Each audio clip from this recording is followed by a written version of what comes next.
Son père était pêcheur et depuis tout petit, il avait navigué sur l'eau et nagé dans ses criques. À 12 ans, il était même parti une semaine en mer seul sur l'esquif de son père. Un navire avait disparu au large et il avait eu l'espoir de le retrouver. Ses parents avaient eu si peur qu'ils lui interdirent de naviguer à nouveau. L'an suivant, ils l'envoyèrent comme apprenti à la scierie du chantier naval dans les terres. Ça le tiendra loin de la mer, se disait-il. Il y resta jusqu'à ses 18 ans, apprenant le métier en sciant des arbres et découpant des planches toute la journée. Il était devenu très bon et commençait à avoir l'instinct pour deviner où le bois allait se fissurer. Il avait l'amour du travail bien fait et le matériau noble qu'il sublimait lui plaisait. Mais au fond de son cœur, il n'oubliait jamais le bruit des vagues et la fraîcheur des embruns. L'excitation d'un départ en mer matinal ou l'adrénaline de la tempête. Parfois, dans ses rêves, il était à nouveau cet enfant qui filait sur l'eau toute voile au vent dans le bateau de son père. Même la scie à la main, après une longue journée transpirante, il savait où allait finir son bois, à la proue ou au bastingage d'un fier navire fendant l'eau pour aller pêcher ou partir découvrir de nouvelles terres. Il y pensait de plus en plus souvent et cela devint comme une obsession. Il en devint distrait au travail et son contremaître le remarqua. Il commença gentiment par lui demander ce qui n'allait pas, puis devait lui rappeler plusieurs fois par jour d'arrêter de rêver. Mais les erreurs commencèrent à arriver et à devenir de plus en plus graves. Sa place n'était pas si installée et le maître scieur dut se séparer de lui avant que cela ne devienne problématique.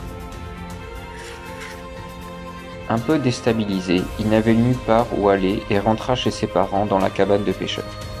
Le port lui avait manqué et il passa des journées entières arpentant les sentiers de son enfance autour des criques et le long des plages. Un soir, assis en haut d'une falaise pour profiter du coucher de soleil, il la rencontra sur son chemin. Elle revenait de la plage, un panier plein de couteaux à la main. Il comprit tout de suite qu'ils partageaient l'amour de la mer et osa aller lui parler. Ils se lièrent rapidement d'amitié, faisant maintenant leur balade à deux, en se montrant leurs endroits préférés et se racontant leurs aventures en mer. Mais plus ils parlaient, plus lui sentait une amertume de ne parler qu'au passé. Il voulait des projets pour de futures navigations et découvertes. Après de longues semaines de réflexion, il prit sa décision.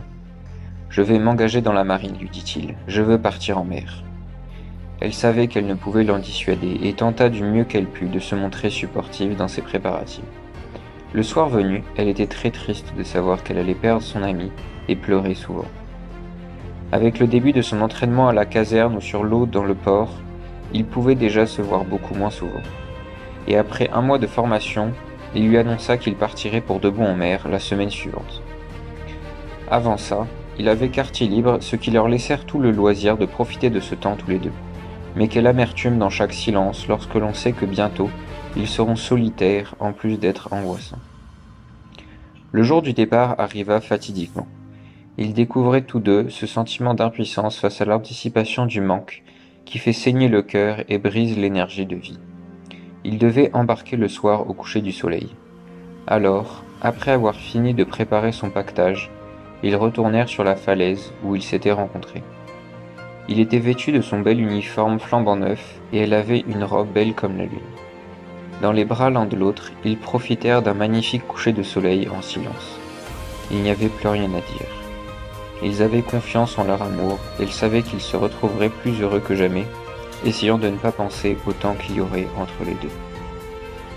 Le soleil descendait alors que le ciel s'enflammait. La mer l'appelait, alors il l'embrassa avec toute sa tendresse, prit ses affaires et descendit le chemin vers le port.